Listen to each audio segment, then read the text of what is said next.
Suara seorang wanita, begini suaranya. Mas, bisa minta tolong?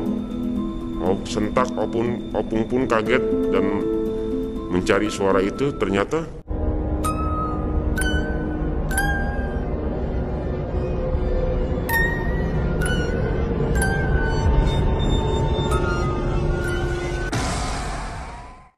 Assalamualaikum warahmatullahi wabarakatuh.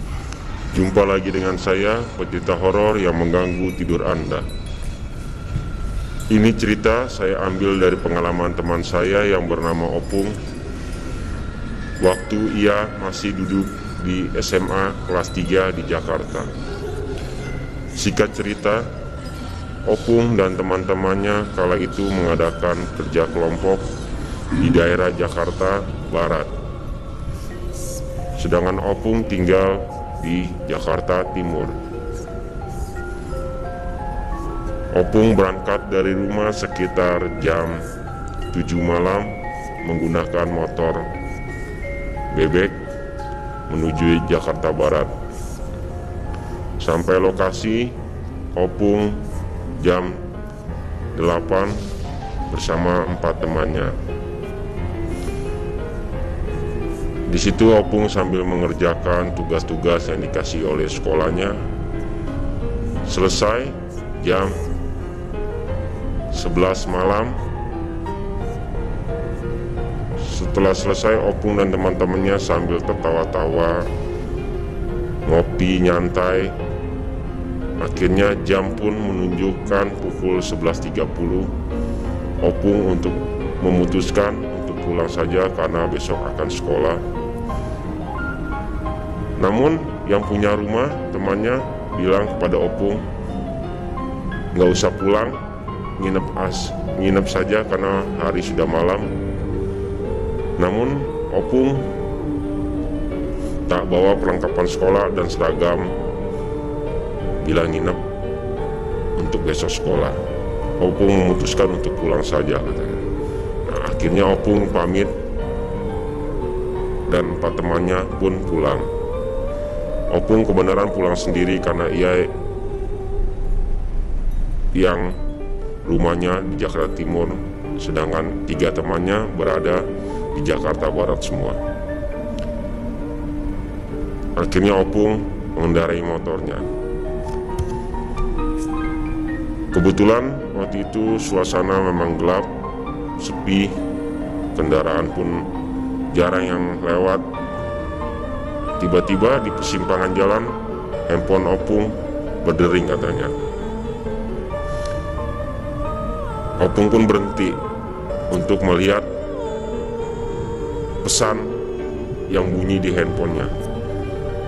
Ternyata pesan itu dari orang tuanya, menyuruh Opung pulang jangan terlalu larut malam karena besok sekolah. Akhirnya Opung pun melanjutkan perjalanan kembali. Sekitar setengah jam Opung mulai masuk ke daerah perkampungan di daerah Jakarta Timur. Tiba-tiba Opung berniat atau kebelet untuk buang air kecil. Terpaksa Opung berhenti di sebuah taman yang belum ada penerangannya, masih gelap, katanya. Nah, Opung pun di situ buang air kecil. Pas lagi buang air kecil, Opung mendengar ada suara seorang wanita. Begini suaranya, Mas, bisa minta tolong? Sentak Opung pun kaget dan mencari suara itu. Ternyata nggak ada wujudnya. Opung pun bergegas untuk kembali ke motornya biar pulang lebih cepat. Namun sebelum naik motor, Opung mendengar lagi suara, Mas, bisa minta tolong? Akhirnya Opung penasaran, ia mencari lagi karena ia takut benar-benar ada yang meminta tolong.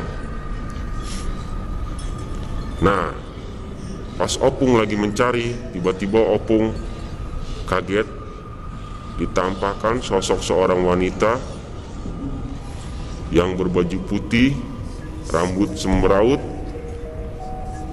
dan muka yang pucat, dengan mata yang hitam dan kepala bergoyang-goyang sambil tertawa menghadap ke Opung. Sontak Opung pun kaget dan ingin berteriak, namun Opung gak bisa berteriak. Ingin berlari, katanya Opung berat kakinya. Akhirnya Opung terus maksa diri untuk berlari sambil dalam hati ia mengucap berdoa bismillah katanya. Akhirnya Opung pelan-pelan bisa lari, namun kuntilanak itu terus mengejar Opung. Akhirnya Opung terus sekitar 5 meter Opung berlari, ada sebuah gang katanya. Opung masuk ke gang, namun kuntilanak itu hilang. Akhirnya Opung motong jalan, sampailah di rumahnya dengan berjalan kaki karena motornya ditinggal katanya di taman tadi. Opung buru-buru ketok pintu. Akhirnya ibunya yang membukakan. Lalu ibunya bertanya kepada Opung, "Kenapa, Pung?" "Enggak, Bu, tadi saya habis ngelihat kuntilanak, Bu, di taman di belakang, Bu." Ibunya hanya tertawa dan tersenyum dan bilang, "Makanya jangan sering pulang malam, besok kan sekolah." Gitu. "Udah nggak usah takut," katanya. "Di situ memang udah sering banyak yang lihat," katanya. "Emang rumah kuntilanak itu ada di taman." Ya, begitulah cerita dari teman saya yang bernama Opung yang melihat penampakan kuntilanak di sebuah taman. Untuk para pendengar, jangan pernah pulang malam-malam seperti Opung. Jangan-jangan kuntilanak itu mengikuti Anda. Sekian dari saya. Assalamualaikum warahmatullahi wabarakatuh.